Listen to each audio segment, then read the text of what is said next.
meninggalkan Tiara. Karena semakin mendekati hari-hari tabisannya, mamanya semakin sakit dan semakin sakit. Jadi dia putuskan, dia bilang, kalau begini mendingan saya keluar saja. Ketika dia tinggalkan hidup membiara, mamanya potong babi, sementara keluarganya sedih karena anak mereka, saudara mereka yang sebentar lagi menjadi imam ternyata keluar. Calon imam SPD. Dia ketemu dengan mantan suster SSPS, anaknya JICM. Nah, jadi karena bapak karirnya agak lambat dibandingkan temannya, dia menjadi seorang workaholic, kerja saja. Hari Minggu dia tidur. Kalau diajak pergi gereja, dia bilang, saya sudah dibiara lama, saya bisa tiap hari cukup kotanya. Dan bapak saya itu kalau di luar rumah sangat gentleman. Kalau mama saya turun dari tangga, dia kasih tangan. Kalau mama saya mau duduk, dia tarik kursi. Itu kalau di luar rumah. Itu kalau di luar rumah. Tapi kalau dia di dalam rumah, sudah berbeda. Dia kalau mulai masuk halaman, dia batuk. Artinya, mama harus cepat-cepat panaskan makanan. Karena dia tidak mau makan makanannya dingin. Jadi begitu. Dan kalau dia mulai batuk, mama mulai pegang di tangan saya atau perut saya. Kau diam-diam, jangan banyak bergerak. Karena bapak saya bisa mengamuk kapan saja. Sejak kecil saya lihat piring juga bisa terbang. Saya pikir piring itu tidak bisa terbang. Tapi ketika kecil saya SD kelas 5-6 itu, piring sering terbang. Bapak saya tidak pernah angkat tangan sama mama, tapi terornya luar biasa. Jadi saya suka membenci dia. Dan mama saya belajar dari mama itu, dia selalu melihat semuanya dalam kacamata bahwa semuanya pasti akan baik. Dia hanya perlu sabar menanti kapan perubahan. Kalau dia tidak tahan, cuma 2 tempat yang dia pergi, susteran atau pastoran. Di situ saya sering temani dia ke sana, dia cerita sama pastor atau sama susternya, itu tempat dia cerita. Saya bilang, kenapa tidak cerita sama orang tuamu? Dia bilang, jangan, nanti mereka malah tambah benci dengan bapak. Begitu selalu. Jadi sulit juga kalau kita cerita bahwa bapakku itu demikian sifatnya. Karena semua orang melihat bapakku itu nomor 1, laki-laki luar biasa. Kalau pergi ke gereja hari Minggu, kami harus pergi jam 6 kurang seperempat, 5:45. Kami harus pergi misa jam itu. Karena kalau kami pulang agak terlambat, itu piring sudah melayang. Sudah ada pecahan di mana-mana. Dia mau kalau dia buka mata, bapak buka mata, mama harus ada di situ. Dia seperti seorang raja yang harus dikasih makan, ditaruh makanannya, dipilihin tulang-tulangnya, kurang saja dikasih suap. Dan harus ditemani. Begitu. Jadi selalu model begitu. Sampai saya bilang sama mama, lebih baik kita tidak usah pergi gereja. Karena kalau pulang gereja selalu model begini, mendingan tidak usah gereja. Banyak juga yang kayak begitu. Daripada kita pergi gereja, ribut dengan orang di rumah, yang mendingan tidak usah saja. Biar aman. Saya juga tiba pada saya bilang begitu. Dan sering saya bilang sama mama, lawan. Anak-anak itu selalu memihak. Memihak bapak atau memihak mama. Dan runyamnya, kita orang tua sering jadi terasa sakit hati. Dan menjelekkan yang satunya. Saya belajar dari mama itu, dia selalu bilang, sudah. Dia buat terhadap saya karena memang dia suamiku. Tapi kau jangan benci dia. Itu yang selalu dia bilang. Jadi itu suasana dalam rumah. Kalau kami pergi kunjungi rumah oma opa di kampung, di pulau seberang, mama tidak pernah membiarkan saya jauh dari dia. Saya harus duduk di samping. Untuk apa? Jaga supaya jangan sampai mulut saya nyerocos. Karena anak kecil biasa cerita, mana bapak? Oh bapak itu begini-begini. Itu. Jadi kalau saya mau bilang bapak, mama sudah pegang perut. Itu dia ciput perut, dia bilang diam. Sampai saya SD kelas 6 pulang hari Jumat. Kalau di sini Jumatnya libur, di sana Jumatnya kita pulang lebih cepat. Jam 10:30 pulang. Karena saudara kita Muslim pergi ke masjid, dan mereka-mereka yang sekolah di sekolah-sekolah publik yang bukan milik Katolik, mereka belajar agama entah di gereja atau entah di sekolah. Jadi saya pulang rumah. Jam 10:30 saya sudah ada di rumah. Saya lihat bapak saya berlutut depan mama, lalu mama peluk dia. Tahu, saya bilang kenapa di macan ini kok tiba-tiba jadi macan ompong. Saya berlutut di depan mama begini. Jadi saya tarik mama dong. Kenapa dia? Bukan lagi kenapa bapak, tidak. Kenapa dia? Kenapa tuh orang itu ngapain? Mama bilang, oh bapakmu tadi di sekolah dia pingsan. Kenapa? Dibawa ke rumah sakit. Kanker otak. Langsung mama bilang, terus saya tanya, terus kenapa? Ya, itu dia mungkin mau mati. Saya bilang, tidak apa-apa, dia mati, tidak apa-apa. Kamu itu anak kecil. Dia mati ya tidak apa-apa, saya bisa jaga mama. Seolah-olah memang saya bisa jaga mama. Nah, tapi mama terus bilang sama saya, dengar baik-baik. Dia yang punya hak untuk marah dia saya, bukan kau. Karena dia tidak pernah sakiti kau. Saya yang disakiti. Tapi saya mau beri dia kesempatan. Saya mau temani dia ke Surabaya, ke Pulau Jawa, ke rumah sakit Dr. Sutomo untuk diperiksa. Dokternya kasih dia 6 bulan untuk hidup. Stadium 4. Langsung pulang dari sana, kami tidak pulang di rumah. Kami berdua mama pulang ke rumah, dia bilang dia singgah di gereja. Ketika dia sampai di gereja, dia ketemu sama pastor paroki tempat mama saya bisa bercerita. Pastor parokinya tidak bilang apa-apa.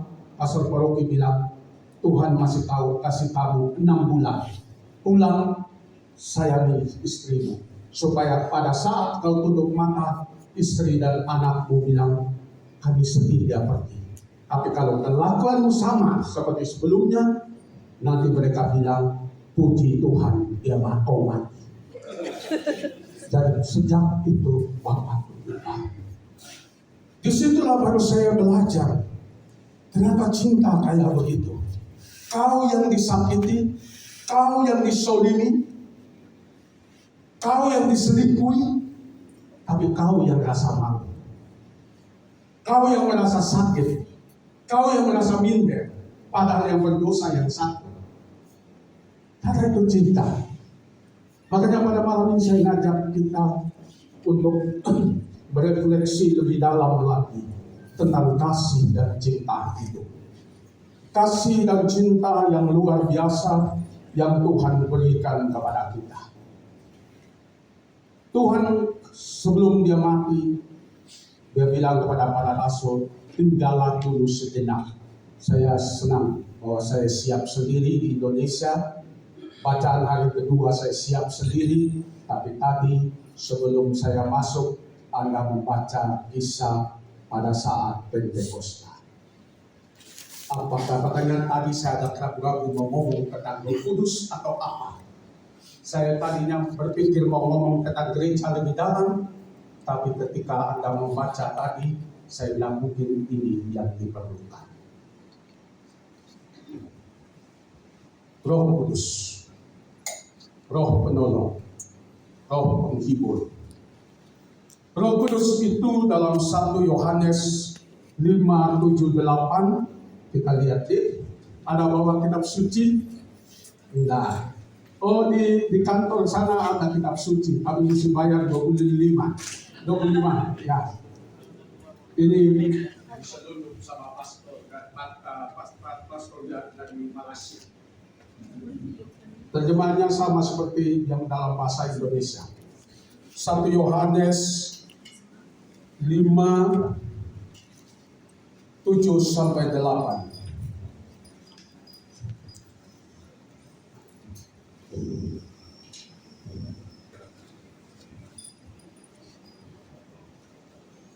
Satu Yohanes 5:7-8, dia bilang apa? Ada 3 saksi, Roh Allah, air dan darah. Ketiga-tiganya memberikan kesaksian yang sama. Di dalam 1 Yohanes 5:7-8, Roh Kudus itu dinyatakan sebagai pribadi tunggal Allah. Dia ini adalah Allah itu sendiri. Roh Kudus adalah pribadi Allah yang hadir dalam kehidupan orang percaya secara nyata. Apa pekerjaan Roh Kudus? Pertama, dibilang dalam kitab suci, Roh Kudus itu sebagai penolong. Sebelum Yesus disalibkan, ia berjanji akan memberikan seorang penolong yang lain kepada para murid untuk menyertai mereka selama-lamanya. Dunia tidak mengenal dan tidak dapat menerima Roh Kudus, tetapi kita mengenal Roh Kudus sebab Ia menyertai kita dan di dalam kita. Di dalam diri anak-anak Allah ada Roh Kudus, yaitu Allah sendiri. Inilah sebabnya mengapa kita disebut sebagai bait Allah, karena Roh Kudus ada di dalam kita. Dia dikirim sebagai penolong. Kadang ada kita menghadapi satu, misalnya sederhana saja. Saya tidak tahu dengan Bapak Ibu. Kalau saya berada di jalan yang baru, ada persimpangan, saya bingung mau pilih yang mana, kiri atau kanan. Biasanya saya ikut dulu perasaan hati saya. Kalau bilang belok kiri, saya ikut. Tapi tiba-tiba kalau jantung saya berdebar-debar, saya tahu saya salah. Atau di tikungan jalan kita mau overtake mobil, sering ada, kalau biasa nyetir mobil, kita tahu ada bahaya yang akan mengancam di sebelah. Lebih-lebih kalau jalannya cuma 2 jalur, kiri dan kiri. Makanya kadang di tikungan itu kita rasa saya overtake atau tidak. Tapi ada di sini. Sebelum segala sesuatu terjadi, selalu ada bisikan. Tapi sering kata, misalnya kalau kita mau curi mangga pertama kali ya, mangga tetangga pertama kali, biasanya depan jantungnya mencampur, berbahaya. 2 kali depan jantungnya makin kurang. Tapi kalau sudah terbiasa, sering dia tidak datang lagi. Makanya jaga depan jantungnya. Itu tanda Roh Allah sementara berbisik, sementara menolongmu. Jadi Roh Kudus itu pertama dia sebagai penolong. Di Yohanes 14:16-18, aku akan minta kepada Bapa dan Ia akan memberikan kepadamu seorang penolong yang lain, supaya Ia menyertai kamu selama-lamanya, yaitu Roh kebenaran. Sebagai penolong, fungsi Roh Kudus adalah membawa kita pada keselamatan. Pengorbanan Yesus tidak berhenti sampai di kayu salib. Bahkan sampai hari ini Ia masih berkorban bagi kita. Karena Dia tetap berdoa untuk kita, walaupun Dia sudah ada di sebelah kanan Allah Bapa. Ditulis dalam Ibrani 12:2. Dalam Roma 8:28, kita tahu sekarang bahwa Allah turut bekerja dalam segala sesuatu untuk mendatangkan kebaikan bagi mereka yang mengasihi Dia, yaitu bagi mereka yang terpanggil sesuai dengan rencana Allah. Jadi sebagai penolong, Dia membawa kita pada keselamatan. Yang kedua, sebagai penolong yang kuat, aku akan minta pada Bapa dan Ia akan memberikan kepadamu seorang penolong yang lain, supaya Ia menyertai kamu selama-lamanya. Sebagai penolong, Ia menginsafkan kita akan dosa. Jadi itu fungsi Roh Kudus. Pertama, sebagai penolong. Penolong apa? Membawa pada keselamatan. Yang kedua, sebagai penolong yang kuat, tempat sandaran, tempat di mana kita mendapatkan kekuatan dikala kita ingin menyerah. Dan sebagai penolong, Dia menginsafkan kita akan dosa kita. Yang kedua, Roh Kudus diutus sebagai penghibur dan sahabat. Dalam Yohanes 16:7, namun benar yang kukatakan ini kepadamu adalah lebih berguna bagi kamu jika aku pergi. Sebab jikalau aku tidak pergi, penghibur itu tidak akan datang kepadamu. Tapi jikalau aku pergi, aku akan mengutus Dia kepadamu. Dan kalau Ia datang, Ia akan menginsafkan dunia akan dosa, kebenaran, dan penghakiman. Saat kita mengalami kesulitan dalam kehidupan kita, maka teman yang paling intim, sahabat yang paling baik, dan seorang yang bisa memberikan jawaban yang benar adalah Roh Kudus, suara hati kita. Makanya kemarin saya mulai dengan renungan jaga hati. Jaga hati. Hati harus bersih dari kebencian, dari ketakutan, dari kecemasan apapun. Hati harus yakin bahwa Allah yang sudah menghantarmu sampai saat ini, Dia juga akan menyelesaikan semuanya dengan baik. Makanya kita cuma perlu bersabar, menantikan saat Tuhan. Yang ketiga, Roh Kudus diutus sebagai pemimpin. Sebagai pemimpin apa? Sebagai pemimpin kepada kebenaran. Yohanes 16:13. Tapi apabila Ia datang, yaitu Roh kebenaran, Ia akan memimpin kamu dalam seluruh kebenaran. Sebagai pemimpin, Ia mengajar dan menasihati kita. Tetapi penghibur, yaitu Roh Kudus yang akan diutus oleh Bapa dalam namaku, Dialah yang akan mengajarkan segala sesuatu kepadamu. Ia akan mengingatkan kamu akan semua yang telah kukatakan kepadamu. Bagaimana dipimpin oleh Roh Kudus? Sesungguhnya orang yang hidup dalam perjanjian baru adalah orang-orang yang luar biasa. Karena dia dipimpin oleh Roh Allah sendiri. Bukan oleh roh malaikat, tapi Roh Allah sendiri. Dia diutus untuk menjadi penolong buat kita. Dalam Roma 8:14-16, semua orang yang dipimpin Roh Allah adalah anak Allah. Sebab kamu tidak menerima roh perbudakan yang membuat kamu menjadi takut lagi, tetapi kamu telah menerima Roh yang menjadikan kamu anak Allah. Oleh Roh itu kita berseru, Ya Allah, Ya Bapa. Dalam Korintus 2:10-12, karena kepada kita Allah telah menyatakannya oleh Roh, sebab Roh menyelidiki segala sesuatu, bahkan hal-hal yang tersembunyi dalam diri Allah. Siapa gerangan di antara manusia yang tahu apa yang terdapat dalam diri manusia selain roh manusia sendiri yang ada di dalam dia? Demikian pula lah, tidak ada orang yang tahu apa yang terdapat di dalam diri Allah selain Roh Allah. Kita tidak menerima roh dunia, tetapi roh yang berasal dari Allah. Maka hal yang paling mudah untuk menemukan pimpinan Roh Kudus dalam hidup kita adalah dengan semakin mengenal Dia. Jika kita semakin kenal dengan seorang yang berkomunikasi dengan seseorang, maka kita pasti akan mengenal suaranya.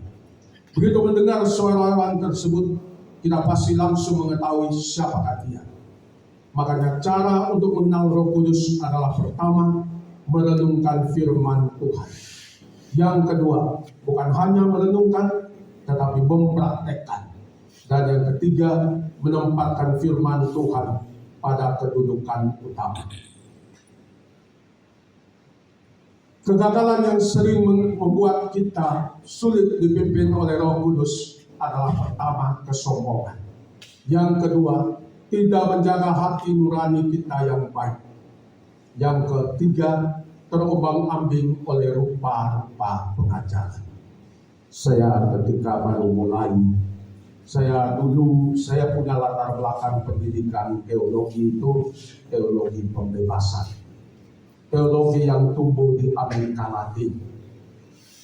Teologi yang sangat anti karismatik. Kenapa? Karena Amerika Latin itu penuh dengan kemiskinan. Sangat miskin. Nyawa itu begitu saja. Sangat murah. Tapi itu negara Katolik. Itu negara Katolik. Kalau itu negara Katolik, berarti itu harus menjadi tempat di mana tidak ada korupsi. Itu harus menjadi tempat di mana ada kasih dan perdamaian. Itu harus menjadi tempat di mana tidak ada narkoba, tidak ada dada.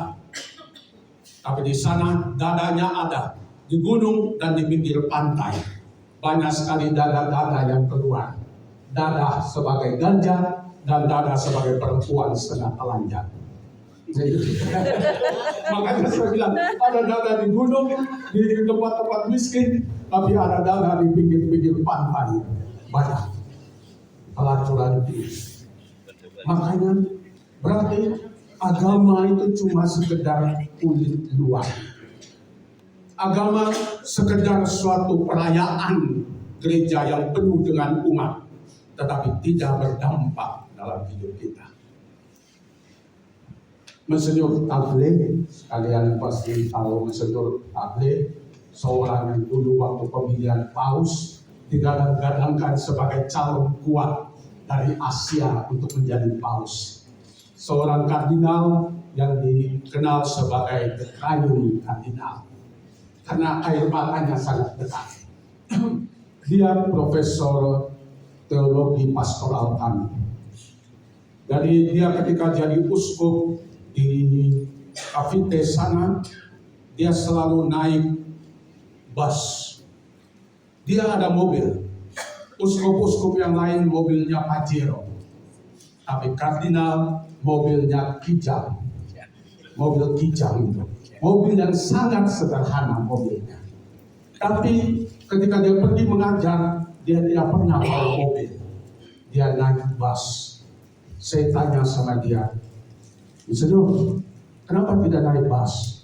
Kenapa tidak naik mobil sendiri? Dia bilang, Frans, saya naik mobil, saya akan cepat sampai. Saya akan segar.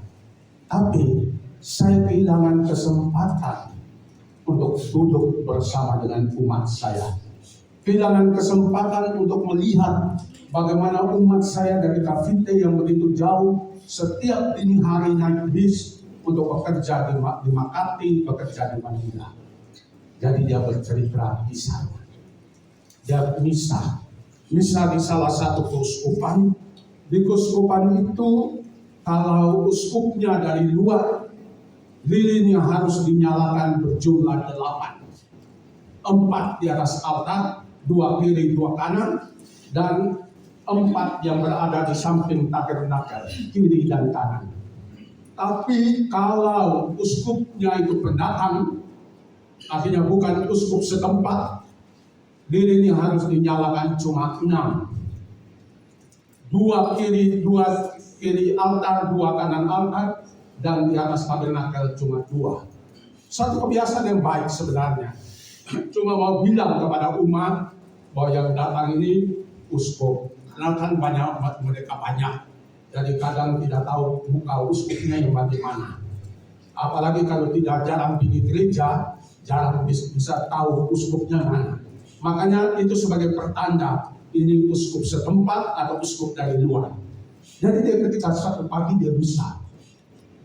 Sementara dia bisa, dia agak terganggu karena suster dan poster ini diskusi. Jadi ribut sekali. Mereka duduk di bagian depan, di sudut kirinya dari altar.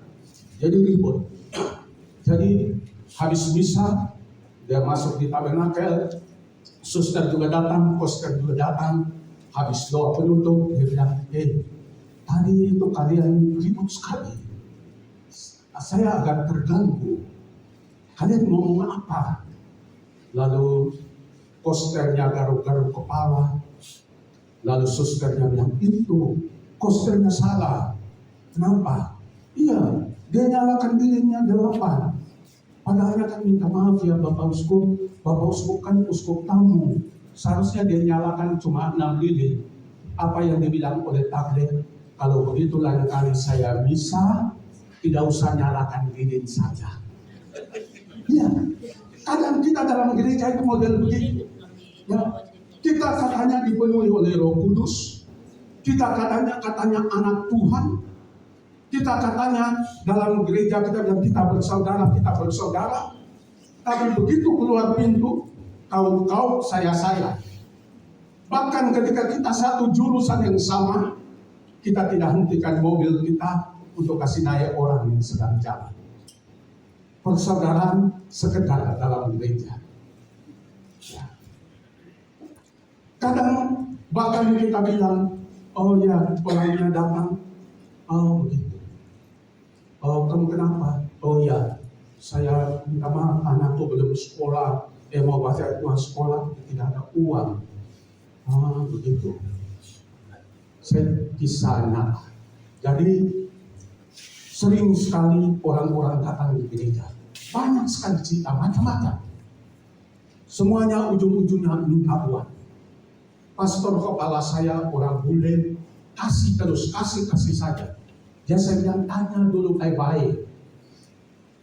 Dia bilang, kasih saja. Satu-satu kali saya tidak usah kasih. Developin, supaya kau mengerti, kau rumah muda, kau harus mengerti. Saya bilang, mengerti apa? Oke. Selama 2 bulan ini, orang datang minta bantuan, kita tidak usah kasih. Apapun, tidak usah kasih bantuan. Dan itu yang dibuat. Tapi tahu apa yang terjadi? Kolektenya turun. Jumlah kolektenya biasanya naik, apanya? Tiba-tiba turun. Seolah-olah ada pembicaraan bahwa jangan kasih ke gereja itu karena gereja itu kikir. Lalu kemudian dia panggil saya. Dia bilang, kau lihat, ini kolektif selama 2 bulan ini, minggu-minggunya makin turun. Karena kita kikir. Tapi orang tua itu mengajarkan kepada saya apa? Bahwa ini kan pemberian Tuhan. Pemberian Tuhan. Dan atas dasar itulah ketika saya ditugaskan di Brasil, saya ditugaskan di satu paroki yang dibilang Boca de Fumo. Boca de Fumo itu boca itu mulut, fumo itu asap. Artinya tempat transaksi narkoba. Jadi kalau saya lewat dari jalan kaki, lewat dari tempat itu, kalau saya mau ke jalan besar, pasti harus lewat di tempat itu. Mereka akan tanya, oke Sifil, apa yang Anda lihat? Kalau saya bilang, vocês está vendendo droga. Saya lihat Anda sedang menjual droga, dada. Itu kalau saya bilang begitu, itu nyawa saya pasti melayang. Jadi biasa kalau kita lihat, kita bilang, saya tidak lihat apa-apa. Nada, nada. Jadi gitu. Di tempat itu saya bekerja. Ketika pertama saya kerja, pastor paroki saya, waktu itu saya berakhir, pastor paroki saya itu orang Belgia. Pastor rekan saya kami 3 orang, 1 dari Kongo, Dominican Tenda, 1 dari Haiti, Joao Magloire, lalu saya. 3 kami ini dari dunia ketiga. Yang waktu itu 1 cruzeiro, 1 uang Brasil itu sama dengan 1 US dollar, sama besar. Jadi kalau yang Belgia ini dikirim 1.000 euro ke dia dapat uang lebih banyak. Sementara kalau bapak saya kirim 1 juta, itu artinya 1.600.000 dan 1.800.000 sekarang, berarti itu cuma dapat 100 krusero saja. Jadi itu, makanya ketika Pastor Bel dia masih ada, kami aman-aman saja, tidak pernah pikir kekurangan, karena selalu keluarganya kirim dia barang, kirim dia makan. Tapi begitu dia pergi, yang pastor orang Kongo ini menjadi pastor paroki, lalu kami berdua membantu dia. Di situ baru kami tahu apa artinya lapar. Kebetulan di tempat itu ada tempat di mana kita bisa ngutang dulu. Akhir bulan hitung kolekte baru bayar. Jadi begitu. Dan setiap kali bayar uang kolekte, selesai bayar utang, dikas nol. Tidak ada uang untuk beli makan. Tapi latar belakangnya dia dan mereka dan saya, kita agak mirip-mirip. Kita keluarga pas-pasan, keluarga guru yang memang tidak terlalu banyak uang. Tapi keluarga yang banyak berdoa. Keluarga yang selalu percaya pada penyertaan ilahi. Makanya kami bertiga ini setiap akhir bulan, kita bawa buku, kami tiap pagi berdoa. Doa berfir, yang biasanya di sini hari Jumat, kalian doa vesper. Kami doa dari pagi, vesper itu biasanya sore hari. Jadi doa pagi, doa siang, doa sore, jenazah, dan doa malam, dan sering sampai kompletion yang terakhir sebelum tidur. Jadi kami selalu pergi ke gereja. Tahu apa yang kami buat? Kami bawa buku pengeluaran, uang masuk keluar. Jadi buku tulisan, berapa banyak kolekte masuk, keluarnya berapa, ada bukunya. Jadi setiap akhir bulan, habis doa, kami taruh buku pengeluaran itu di depan tabernakel. Doanya apa? Tuhan Yesus, kau baca sendiri. Kami cuma bilang, Tuhan, kami cuma minta kalau bisa ada beras. Begitu kami masuk dari kapelnya seperti begini, tapi kalau gereja dikelilingi tembok, baru pastoran temboknya sendiri. Begitu keluar dari kapel gerejanya, kami ke pastoran, bel bunyi. Dan belnya itu kalau bunyi, tetangga juga dengar. Karena halamannya besar, rumahnya di belakang, belnya di depan, itu perlu bunyi besar. Karena kalau tidak, kami di belakang tidak dengar. Jadi kalau belnya bunyi, tetangga di sebelah juga mulai angkat leher. Ada apa? Ada orang bawa beras. Begitu mereka tahu ada beras, datang minta. Pak Pastor, kami tidak pakai, mereka panggil Ciko, kami tidak ada beras, bisa kasih kami kasih sedikit. Kasih dong. Karena kita dapat gratis. Itu bukan mungkin. Tapi satu hal, saya tidak pernah kekurangan. Tidak pernah kekurangan. Di paroki dimanapun saya kerja, tidak pernah saya kekurangan. Selalu saja orang hantar makan. Semua itu buah dari satu contoh yang saya lihat pada orang tua yang selalu memberi.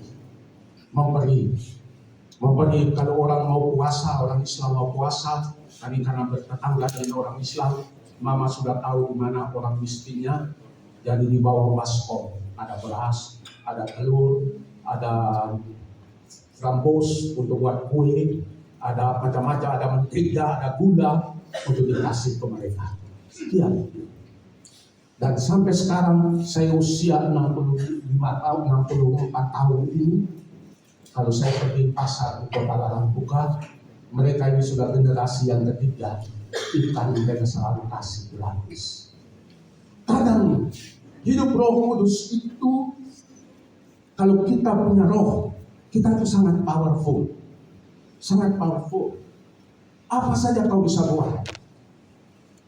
Dan kita lihat tuh banyak orang yang dikarunia bahasa roh, atau dikarunia roh penyembuhan, mereka sangat hebat.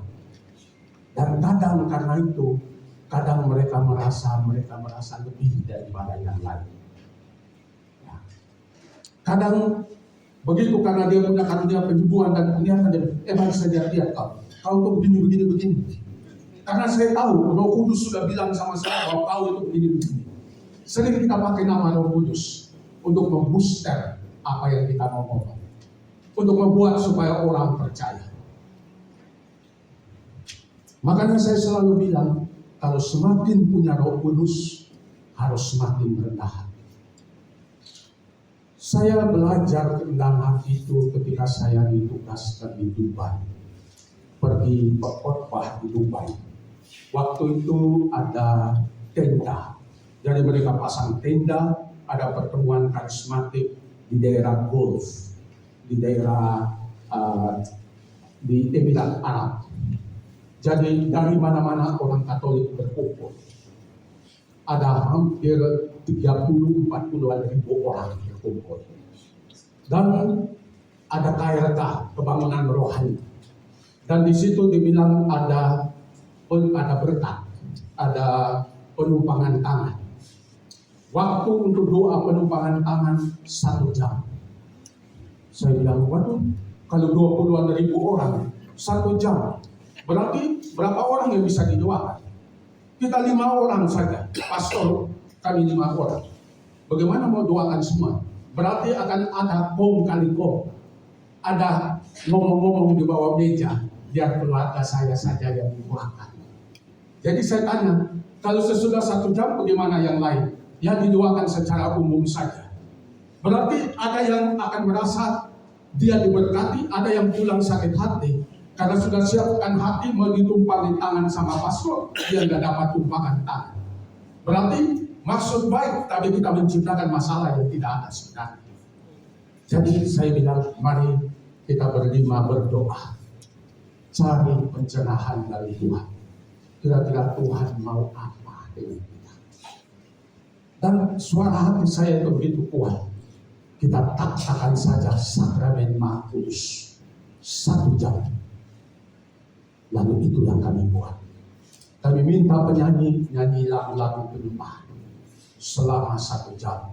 Kami 5 pastor membelakangi umat menghadap altar dengan di depan sakramen. Tahu, lampu agak redup. Saya dengar ketika nyanyian sedang berlangsung, saya dengar teriakan histeris, macam-macam teriakan. Tapi pada satu titik gerejanya sunyi senyap. Sampai saya bisa dengar, saya punya debaran jantung sendiri. Saking sunyinya gereja. Tapi saya nggak pernah akan lupa. Saya rasa itu bulu yang di sini itu dia berdiri. Berdiri bukan karena takut, tapi merasa bahwa ada satu kehadiran yang luar biasa. Dan ketika saat itu, saya cuma semakin tunduk. Saya tahu waktu itu air mata saya keluar. Saya tahu ada sesuatu yang terjadi, tapi saya tidak tahu apa yang terjadi. Begitu 1 jam selesai, kami naik ke atas altar, saya angkat sakramen. Tahu, mata saya buka besar. Kenapa? Orang berlimpahan kayak sapi. Saya kayak makan ikan kaleng. Begitu tumpuk orang. Semua tidur. Tidak tahu apa yang terjadi dengan mereka. Tapi tahu, berbulan-bulan kisah mereka keluar dalam berita paroki mereka. Bagaimana Tuhan menjamah mereka masing-masing. Di saat itu baru saya bilang, hei, kau pikir kau punya tangan yang membawa penyembuhan? Enggak. Kalau saya mau pakai tangan, saya pakai. Tapi kalau tidak, dia tidak. Ketika saya baru mulai maka saya bilang tadi, dengan latar belakang teologi, ketika saya ditempatkan di Makassar, doa saya apa? Tuhan, semoga tidak ada kelompok karismatik. Itu doa saya. Hari Minggu setelah terima, Senin saya masih doa, Tuhan, puji Tuhan, saya tidak lihat ada orang karismatik di sini. Saya sudah senang. Hari Rabu, saya baru habis mandi, masih celana pendek di lantai atas. Saya lihat ada 4-5 orang, bapak, nona ada di bawah. ada di belakang gua Maria. Saya bilang, kalian ngapain? Oh, kami dari kelompok karismatik. Saya kelompok karismatik. Lagi ini. Saya bilang, tapi saya punya sudah. Bukan masalah suka nggak suka, saya pastor. Tugas saya yang membimbing umat. Supaya apa yang saya takutkan nggak jadi begitu. Bukan karena saya nggak suka karismatik, lalu saya nggak boleh bimbing. Itu kewajiban saya sebagai pastor. Karena saya pastor, saya tidak punya pilihan. Apapun gerakan dalam gereja, saya wajib membimbing dan menuntun mereka. Itu bukan soal pilihan hati, tapi itu tugas dan tanggung jawab. Jadi saya bilang, nanti saya turun. Saya pakai celana panjang, saya turun. Kenapa doa di belakang banyak nyamuk? Dalam gereja saja. Kami cuma 5 orang. Bayangkan karismatik 5 orang. Siapa yang mau main gitar? Sementara kalau karismatik mesti ada musik-musik sedikit supaya bagus. Nah, kalau kita, saya bilang masuk saja. Saya lihat jadwal saya kalau hari Rabu itu sibuk. Saya nggak bisa hari Rabu. Bisa hari Kamis.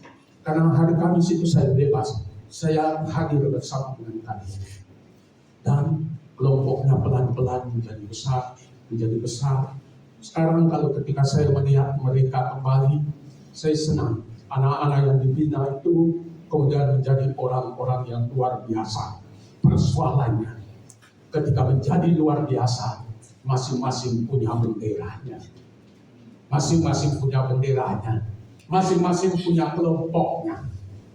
Semakin hebat dia di dalam roh, entah roh nubuat, roh apa, semakin dia punya kuasa. Semakin dia merasa lebih hebat daripada yang lain. Dan jangan heran, karena itu karismatik itu satu-satunya kelompok gereja yang harus berada di bawah pastor paroki. Pembimbing rohani tidak bisa suster, tidak bisa frater, harus pastor. Harus pastor. Kelompok lain tidak wajib, tapi karismatik harus pastor. Dan pastor paroki. Makanya karismatik itu ada organisasinya, ada uskupnya, sampai ada kardinalnya yang menuntun dia. Nah, pertanyaannya, kenapa kelompok ini sering sangat ditakuti dan dimusuhi? Kadang orang nggak suka, karena kadang kita kurang bijaksana juga mungkin. Sering karena kebanyakan orang-orang karismatik ini, banyak dari mereka adalah orang-orang pertobatan baru, yang baru bertobat, yang baru mengerti arti hidup menggereja karena baru di seminar. Dan karena itu kadang tidak punya pengertian bagaimana kira-kira cara ngomong sama pastornya gimana. Jadi kadang punya kelompok sendiri. Itu yang kadang menimbulkan banyak masalah. Makanya dituntun di dalam roh, karena roh ini kan macam-macam. Misalnya ada orang yang dibilang, saya tidak tahu di sini, dia dibilang dia kerasukan. Ada rohnya masuk. Dan biasa kalau kerasukan, Bapak berdiri mengangkat umat. Biasanya apa yang dibuat? Orang pakai merica, ditekan di sini. Merica, biji merica. Coba kalian tekan pakai merica di sini, sakitnya kayak apa? Atau dipegang di sini, dipegang di sini, atau dipegang di sini. Lalu dibilang, siapa namamu? Siapa namamu? Dan sering dibilang siapa? Nama orang. Dan kalau kita telusuri, nama orang siapa? Mantan pacarnya. Atau seseorang yang pernah dekat tapi menyakiti dia. Lalu karena kita tidak mengerti, lalu kita bilang, berarti ini orang punya kuasa setan. Ya kan? Makanya roh ini kan, kalau kita ngomong soal roh itu tidak punya badan kan?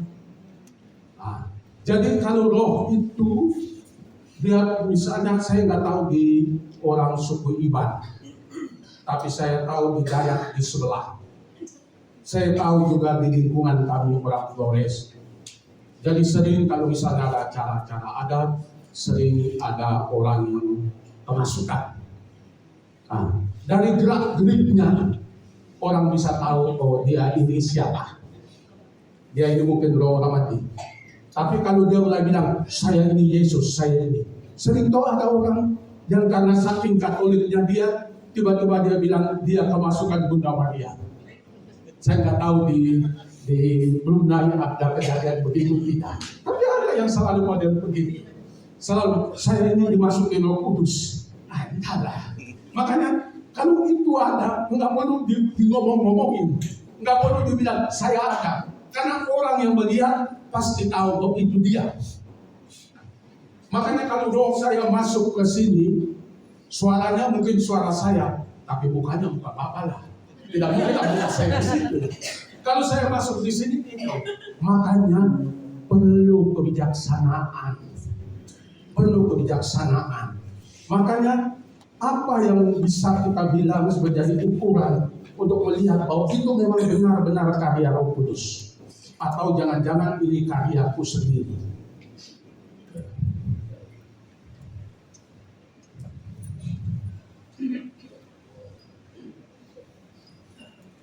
Suatu pelayanan boleh dikatakan sebagai pelayanan itu digerakkan oleh Roh Kudus. Pertama, kalau dia berpusat pada Kristus. Tujuan pelayanan tidak lain, tidak bukan adalah untuk memberitakan nama Tuhan. Bukan memberitakan kemampuanmu, kehebatanmu apapun. Tapi supaya nama Tuhan dimuliakan. Itu yang pertama. Yang kedua, pelayanan kita apapun harus ada kasih. Harus ada kasih. Kasih itu yang memampukan kita untuk membuka hati, untuk melihat bahwa pekerjaan ini tidak pernah pekerjaan saya sendiri, tetapi pekerjaan kita bersama-sama. Itu penting. Harus ada kasih. Yang ketiga, dia harus menghasilkan buah pertumbuhan rohani, membawa dampak perubahan hidup, pemulihan, serta membangun iman kita, iman mereka yang dilayani. Yang keempat, membawa damai sejahtera dan peka terhadap tanda-tanda dan pertolongan Tuhan. Bagaimana ciri orang-orang yang benar-benar dipenuhi oleh Roh Kudus? Pertama, taat pada Roh Kudus. Taat. Apapun yang dia buat, dia mulai dengan doa. Makanya kalau Anda disuruh mengunjungi orang di penjara atau kunjungi orang sakit, mulailah dengan doa. Minta berkat Tuhan. Anda pergi ke sana, pulang dari sana, laporlah pada Tuhan, kami sudah menjalankan tugas. Tadi begini-begini, biarlah apa yang sudah kami buat, kalau masih kurang, biarlah Engkau menyempurnakannya di dalam Roh. Nah, itu penting. Orang yang dipenuhi Roh Kudus adalah orang yang taat kepadanya dengan sepenuh hati. Roh Kudus itu bukan Coca-Cola yang bila diisi sampai penuh akan meluap. Roh Kudus itu Tuhan, Roh Kudus itu oknum. Hanya pada saat oknum Allah menguasai diri kita, kehendaknya menguasai kehendak kita, kebenarannya menguasai pikiran kita, cinta kasihnya menguasai emosi kita, maka seluruh keberadaan kita akan dipenuhi olehnya karena kita taat. Ketika saya baru mulai dalam karya penyembuhan, saya ada jadwal. Selang kunjungan dari satu rumah ke rumah yang lain, ada jeda 2 jam, 3 jam. Tahu, ketika saya mau jalan, begitu saya turun dari kantor kamar saya ke bawah, sudah banyak orang tunggu di luar. Jadi jadwal saya selalu terbengkelai. Saya belum sadar, saya buat lagi jadwal, selalu begitu. Tapi ketika saya tidak buat jadwal, nggak ada yang cari. Ada orang yang saya doa puasa, Mati-mati puasa. Kapan saja saya doa, dia malah mati. Ada orang yang karena kita sibuk dia datang, oh ya itu semoga Allah yang Maha Kuasa memberkatimu Bapak bukan. Dia yang sembuh. Tuhan bilang sama saya apa? Hei, ini kerjaku bukan kerjamu. Jadwalnya jadwal saya dong. Masa kau yang mau jadi bos? Kau itu cuma anak buah. Itu kadang, tapi kadang ya, kita merasa kita memiliki Roh Kudus, jadi kita yang lebih bos daripada Tuhan Yesus. Kita tidak lagi menyerahkan pelayanan kita pada Tuhan dan memohon penyertaan Tuhan. Itu misalnya, toh, apa yang terjadi kalau Anda lihat Petrus, toh? Petrus waktu sesudah Yesus memperbanyak roti, 5 roti dan 2 ekor ikan, mereka pergi naik perahu duluan, Yesus tinggal. Lalu Yesus datang sendirian di atas air. Lalu Yesus bilang, jangan takut, ini aku. Lalu Petrus bilang, kalau itu kau Tuhan, suruhlah saya berjalan di atas air. Petrus jalan. Tapi pada suatu titik dia tenggelam. Kenapa dia bisa tenggelam? Karena Petrus waktu baru jalan, dia kayak bayi yang baru belajar jalan. Apa yang bayi kalau belajar jalan, dia bangun, dia berdiri, mamanya bilang, tak, anaknya mulai jalan. Matanya lihat pada mamanya, dia jalan. Tapi pada satu titik, dia tidak lihat mamanya, dia lihat kakinya, dia jatuh. Itu. Kalau kita punya mata tidak pernah pada Tuhan. Biasanya kalau baru mulai pelayanan, kita doa. Kita siapkan baik-baik. Tapi kalau sudah terbiasa, nggak usah lagi siap. Pokoknya jalan saja. Nanti terserah Roh Kudus lagi mau bagaimana. Tapi begitu sering. Ya. Karena kita merasa sudah hebat. Makanya kadang orang-orang hebat perlu hancur. Supaya kita bisa berdiri tegak kembali untuk menyadari bahwa pada akhirnya Tuhanlah yang punya segala. Makanya pertama, kalau benar-benar Anda dikuasai Roh Kudus, Anda harus taat. Taatnya bukan hanya pada Roh Kudus, tetapi pada mereka juga yang diurapi dalam Roh Kudus. Yang kedua, kalau Anda benar-benar dikuasai dalam hidup dalam Roh Kudus, maka yang dikehendaki oleh orang yang dipenuhi oleh Roh Kudus adalah hidupnya diubah oleh pengaruh Roh Kudus dan firman, sehingga dia menjadi orang yang suka akan kekudusan. Karena dipenuhi Roh Kudus, dengan sendirinya orang tersebut tidak menyukai hal yang palsu dan tidak benar, yang tidak suci dan yang menyeleweng. Semua hal yang tidak beres akan dia singkirkan. Karena Roh Kudus memenuhi dirinya, maka tidak ada sesuatu yang tidak kudus boleh berada dalam dirinya. Hidup suci yang dimiliki oleh orang yang dipenuhi oleh Roh Kudus tidak bisa ditiru, tidak bisa diimitasi, tidak bisa dipalsukan, tidak dibuat-buat. Suci adalah suci. Yang ketiga, menjunjung tinggi sabda Tuhan. Berarti ada waktu untuk membaca kitab suci. Karena Anda orang gereja yang dituntun oleh Roh Kudus, makanya Anda harus telinganya terbuka terhadap firman Tuhan dan mulutnya selalu dipenuhi oleh santapan rohani. Makanya kalau dipenuhi oleh Roh Kudus, artinya sering bisa dong. Masa kau dipenuhi Roh Kudus tapi tak pernah bisa? Harus bisa dong. Semakin Anda menjadi orang Tuhan, semakin Anda harus dekat sama Dia. Semakin Anda harus siap untuk Dia. Yang keempat, orang yang dipenuhi oleh Roh Kudus adalah orang yang selalu siap mewartakan Injil. Melalui kata, melalui sikap, melalui tindakannya. Yang kelima, berani menjalankan kehendak Allah. Saya ingat seorang ibu, anaknya 2 orang. Dia waktu anaknya yang paling kecil berusia 5 tahun, dia waktu itu masih seorang budak. Jadi dia memutuskan untuk tinggalkan suaminya karena suaminya punya penyakit beberapa P. Pemukul, peminum, penjudi, 3 P dia miliki. Ya, 1 P masih baik, kalau sudah 3 ini sudah. Karena dia tidak tahan lagi, sering dipukul habis-habisan.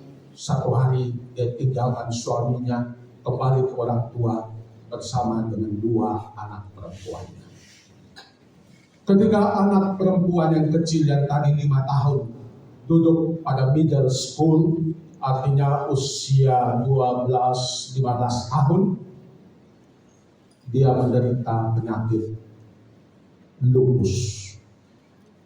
Suatu penyakit yang menyerang sistem autoimun. Jadi kalau misalnya mereka ada di panas matahari, biasanya reaksi kalau kita di bawah panas matahari, pipi merah, berkeringat. Tapi kalau orang yang kena lupus, dia tambah merah, tambah merah, tambah merah. Dan biasanya tanda yang paling jelas pada orang yang lupus itu ada gambar kuku-kuku di pipinya. Ini sayapnya, dan ini kepala kuku-kukunya. Butterfly. Itu bisa kelihatan. Kalau ada itu, mendingan cepat bawa ke rumah sakit. Jadi kebetulan omanya itu selalu pergi ke gereja tiap pagi. Dan biasa kalau opa pergi ke gereja setiap pagi, mereka punya kursi tertentu. Dan kalau mereka sudah duduk situ memang orang lain tidak bisa duduk, itu sudah dari kursinya, sudah distempel, itu miliknya dia. Jadi setiap pagi kalau ada yang tidak bisa, saya tahu, oh ini ada nggak bisa. Jadi saya bilang, kenapa ini oma yang biasa bisa kok tidak ada? Kebetulan saya dipanggil ke rumah sakit untuk seorang bayi di rumah sakit anak. Saya pergi ke sana, saya ketemu si oma. Saya bilang, oma, kenapa ada di sini? Oh itu cucuku sakit. Di kamar berapa? Oh di kamar sebelah. Saya bilang, oh ya udah. Nanti saya kasih permandian emergensi untuk si bayi ini. Nanti baru saya pergi kunjung. Ini anak remaja ketika saya masuk, senyum-senyum, tenang-tenang kayak tidak sakit. Dia lagi baca koran. Mamanya nangis-nangis, mamanya bilang, anakku lupus. Ya begitu. Terus, tapi saya bilang, anaknya kelihatan baik-baik saja. Saya bilang begitu. Dia bilang, ya pastor doakan. Semalamnya dia anfal, kolaps. Dia kolaps. Dan sejak itu dipakai alat. Dan setiap hari Sabtu malam habis misa di gereja, saya bersama dengan anak-anak muda masuk rumah sakit mendoakan anak ini. Saya merasa tidak adil Tuhan. Kayak seperti Pastor Yohanes tadi dalam khotbahnya, dia bilang kok Allah marahin, tapi kok orang dibiarkan menderita. Tapi saya merasa tidak adil dalam arti ini anak masih SMP, masih kecil di belasan, belum lihat dunia. Kok bisa menderita penyakit sebesar begini, kan luar biasa. Sampai dalam doa saya bilang, Tuhan, lebih baik saya diganti. Saya tidak punya tanggung jawab. Saya tidak punya saudara-saudari, bapak mama sudah hidup sendiri, berkecukupan, tidak perlu saya bantu juga. Jadi saya tidak punya, mendingan saya diganti saja. Tapi tidak, makin lama makin runjang ini anak. Sampai tiba pada satu titik, dokternya bilang harus dicabut selang-selang. Karena dia sudah hidup vegetable, sudah tergantung pada selang, pernapasan macam-macam. Jadi mamanya bilang, pastor saya bagaimana? Saya terus, sudah pastor, doakan saja, biarlah Tuhan ambil. Kalau mama sampai bilang, biarkan Tuhan ambil, artinya dia sayang sekali sama anak. Karena dia tahu, dia tidak bisa egois. Dia mau anaknya baik saja. Jadi saya bilang oke, hari Sabtu ini ya kita doa pelepasan. Biarlah Tuhan buat yang terbaik. Saya bilang minta punya keluarga semua datang. Panggil semua mantanmu juga datang. Saya bilang kan dia tidak pernah minta dalam proses dia jadi Katolik bersama anaknya. Saya bilang panggil. Ini saatnya mungkin biar ada damai. Dan saya bilang panggil mantannya. Ketika mantannya datang, dia berani sekali. Dia hampir mau pukul itu istrinya atau mantan istrinya. Saya dalam hati saya waktu itu anak imam muda. Saya bilang, saya mulutnya locos waktu itu. Saya bilang kan, kau tidak pernah besarkan anak, baru sekarang kau bilang kau anak. Berapa banyak susu kau kasih sama dia? Saya minta kau dipanggil kemari buat damai, bukan buat ribut. Dia minta maaf. Memang kadang kita minta maaf ya, kita laki-laki kadang-kala itu kadang terlalu kasar juga. Tapi sekarang makin kesini ini lah perempuan yang lebih kasar. Kalau dulu beberapa tahun lalu, tahun 90-an sampai perbulan 2015 sebelum COVID.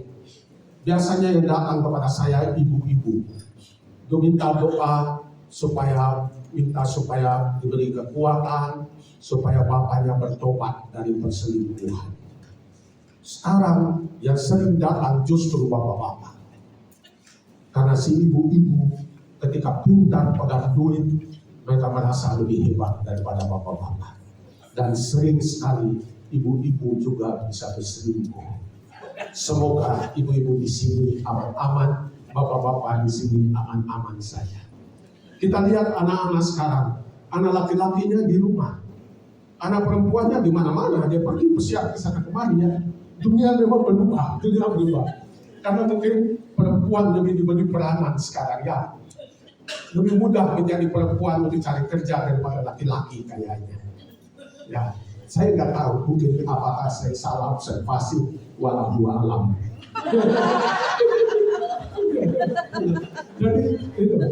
Jadi kami minta itu, saya bilang tolong bilang dokternya sama perawat yang melayani juga datang. Jadi habis misa kami pergi ke gereja, ke rumah sakit bersama dengan anak-anak muda yang biasa temani saya. Kami membuat satu lingkaran. Ada dokternya, dokter dan perawatnya di rumah sakit milik seorang jenderal Islam. Jadi dokternya itu juga Islam, perawatnya juga Islam. Jadi sebelum doa saya bilang sama mereka, Dok, Sus, saya minta, saya akan doa secara Katolik, tapi saya minta ucapkanlah Bismillah. Mintalah kepada Allah Subhanahu wa Ta'ala supaya mencurahkan rahmat berkat buatnya. Terima kasih dokter sudah membuat semua, tapi kita semua tiba pada titik di mana cuma Allah sendiri yang bisa. Makanya bisikkanlah doa. Sesudah saya lihat mulutnya komentar, saya bilang saya tidak doa. Tahu, waktu doa saya sudah tidak bisa tahan lagi. Karena ini anak menderitanya luar biasa. Ini anak masih kecil, anak remaja lagi bagus-bagusnya. Saya berhenti, nggak bisa doa lagi. Dalam keadaan itu, mamanya menyanyi, Bapa kami yang di surga, dimuliakan namamu. Bagaimana mau nyanyi Bapa kami yang ada di surga? Dimuliakan namamu, sementara Anda tahu hitungan detik anakmu akan hidup.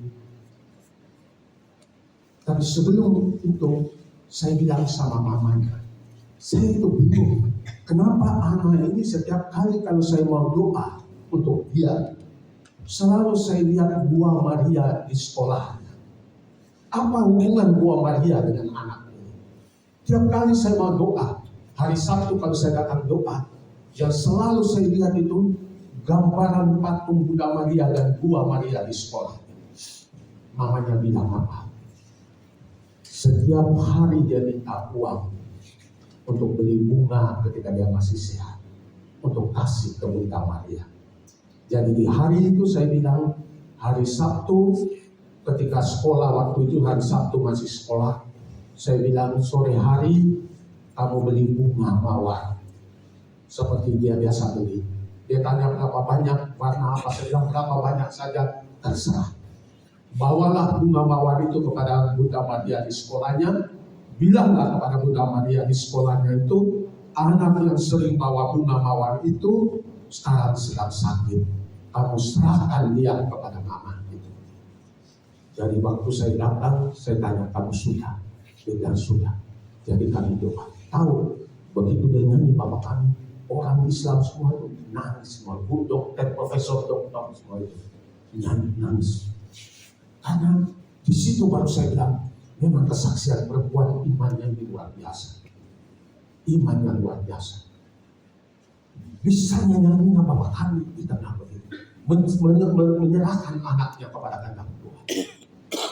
Jam 12 tengah malam, saya lihat jam sudah jam 12, saya pulang rumah. Tidak bagus, tidak elok. Pastornya masih ada di luar rumah ketika malam sudah tengah malam. Jadi saya bilang, saya pamit dulu. Jadi saya pamit pulang. Biasanya kalau saya malam bawa sakramen begitu saya sampai di rumah, saya sering cium bau kemenyan, pedupaan. Kalau saya cium bau pedupaan, saya biasa bilang sama satpam, besok kau siap, pasti ada yang meninggal. Tapi hari itu saya tidak cium apapun. Saya pesan sama mamanya, nanti kalau ada apa-apa dengan anak itu, telepon saja kapan saja. Jadi saya taruh telepon dulu landline, telepon biasa, saya taruh dan volume yang terbesar sampai telinga saya. Sampai pagi jam 6 kurang jam 5.30 saya mandi, saya turun ke sakristi mau misa pertama. Orang pertama yang saya ketemu tantenya. Dia bilang, Pastor, Livia bangun. Hah? Bisa bangun? Iyo, minta makan. Hah? Orang sudah berbulan-bulan dalam keadaan koma begini, bangun minta makan. Itu bagi saya luar biasa. Kemarin kami baru berdoa untuk menyerahkan dia, sudah bangun. Jadi hari itu di dalam gereja, karena setiap kali doa umat, kapan saja saya doa umat, entah di gereja atau dimanapun, doa intensi khusus kami minta penyembuhan buat anak remaja. Makanya hari itu begitu saya masuk, saya bilang terima kasih Tuhan, doa kami sekian lama menyembuhkan dia. Anak ini saya pikir dia tidak akan bertahan lama. Ternyata tidak, dia menikah. Orang lupus tidak boleh menikah. Boleh menikah tapi jangan punya anak. Sering diprovokasi lagi. Karena tidak, dia punya 3 anak. Dan sudah besar-besar anaknya sekarang. Tapi disitulah saya melihat bagaimana orang yang beriman itu. Orang yang dipenuhi Roh Kudus ini. Orang ini yang percaya. Percaya itu tidak berarti bahwa ada sesuatu yang bisa kita pegang. Percaya itu bahwa tidak ada yang kita bisa pegang. Percaya itu artinya saya sudah dalam lubang, ada satu akar kayu, saya pegang. Percaya artinya saya lepaskan itu. Pegangan saya itu percaya. Itu beriman. Itu percaya pada kekuatan Roh Kudus ada seperti begini. Beranikah saya melepaskan tangan saya? Itu yang paling sulit. Makanya ketika Yesus mendapat karunia roh itu, di dalam waktu dia dipermandikan, dia bilang, engkaulah anakku yang kukasihi. Roh Allah turun di atas. Roh Allah turun di atas. Lalu apa yang Yesus buat? Dia kepada guru. Dan di sana dia mendapat 3 godaan. Godaan pertama, mengubah batu jadi roti. Kalau Yesus mengubah batu jadi roti, salahnya Yesus. Enggak. Dia pakai kemampuannya dia pakai kuasanya dia. Batunya juga bukan milik siapa-siapa, milik semua orang. Karena batu di padang gurun. Jadi tidak ada salah tuh. Ya setan tuh kadang-kadang selalu buat begitu. Dia bilang, dia kan 1000 saya juga bisa tuh. Memangnya cuma dia bisa, saya juga bisa kok. Ya kan? Sering kita membenarkan diri yang model-model begitu. Setan itu kadang-kadang suka begitu, silakan Pak. Setan itu suka membuat kita tenang. Makanya kalau punya kuasa Roh Kudus, Anda bisa ubah batu jadi roh. Apa saja bisa kita miliki. Bahkan salib apapun bisa kita tanggung. Karena kalau kita punya Roh Kudus. Dan jadi kalau punya Roh Kudus, Anda punya kuasa. Dan sering sekali orang kalau bilang, kalau di kampung, saya si nenek ini. Jadi orang yang bilang apa? Kasih saya minum. Potongkan saya ayam. Orang pada dipotong ayam itu dia. Orang yang di dalam roh itu apa saja diminta dikasih. Itu harus dikasih, nanti bahaya. Roh yang ada di dalam bisa macam-macam dengan kita. Makanya sering orang-orang begini sering jatuh dalam begitu. Jadi satu kali ada satu itu saya tahu bahwa dia itu kayaknya ada matanya sama saya, artinya agak suka-suka begitu. Tapi saya ini orangnya, saya pastor, jadi saya tidak mau pusing-pusing. Jadi kalau doa, kalau bapak-bapak lain yang doa, dia selalu jatuhnya ke belakang. Tapi kalau saya doa, dia jatuhnya ke depan. Dan kalau dia jatuh, dia doa.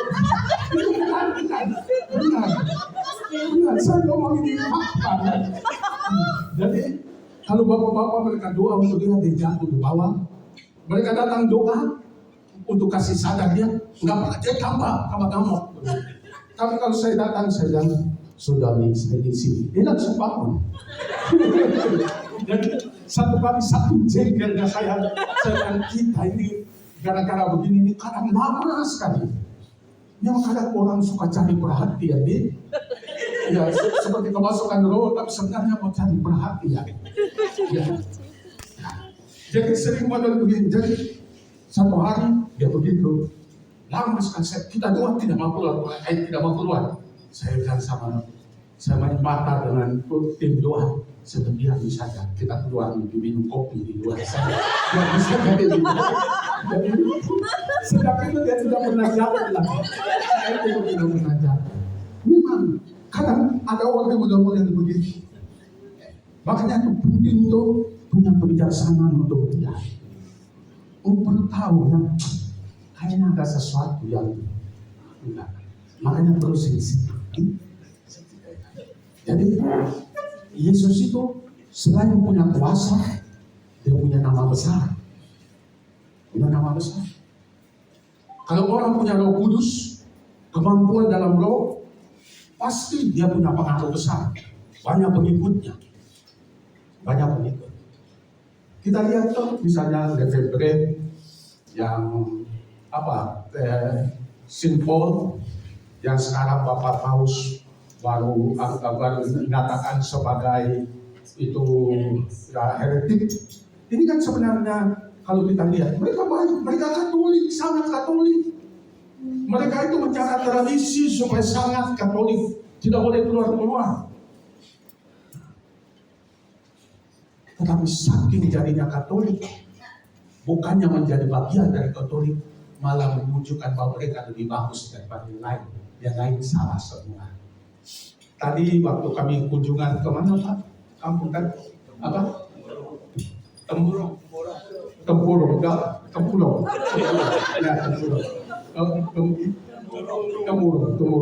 Waktu kami pergi ke sana, kami cerita dengan Bapak Guru di sana, Bapak Guru bahasa Inggris. Lalu salah satu dia kan kisah bagaimana dia ke Korea waktu kunjungan kepada OMK Yud. Jadi dia cerita, jadi saya bilang, kamu pergi kunjung juga tempatnya Julia Kim di Nganjuk. Jadi Julia Kim itu sangat populer. Dia itu sampai diundang ke Vatikan merayakan misa yang dipimpin oleh Paus Yohanes Paulus II di Kapel Sixtina. Kalau lagi merayakan misa, postinya jatuh dari mana-mana. dari langit tiba-tiba jatuh mestinya. Lalu kalau dia taruh di dalam mulut, mestinya jadi berdarah, gumpalan daging. Jadi dia menjadi sangat populer. Gereja itu kan tidak gampang-gampang bilang, oh ini mujizat. Gereja itu sangat hati-hati. Kalau pergi ke Lourdes itu banyak digantung tongkat-tongkat, kursi roda, macam-macam dari orang yang sembuh. Tetapi cuma beberapa yang dibilang mujizat sungguh nyata. Sering gereja bilang ada sesuatu yang terjadi tapi kita tidak tahu. Makanya ketika kasus Julia muncul, diadakan penelitian, dikirim tim ahli untuk meneliti, dan untuk sementara dia dibilang jangan dulu tampil di depan umum, tapi dia malah tampil di depan umum. Dia malah undang pastor-pastor yang terkenal, preacher-preacher terkenal, misalnya Pastor Orkos dari Filipina untuk datang ke sana. Uskup-uskup yang dukung ke sana untuk mendukung posisinya.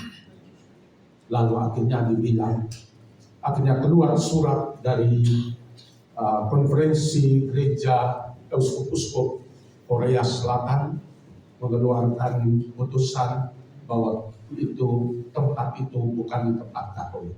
Selesai.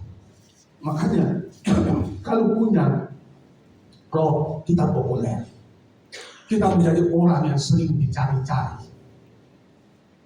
Tapi karena dicari harus rendah hati.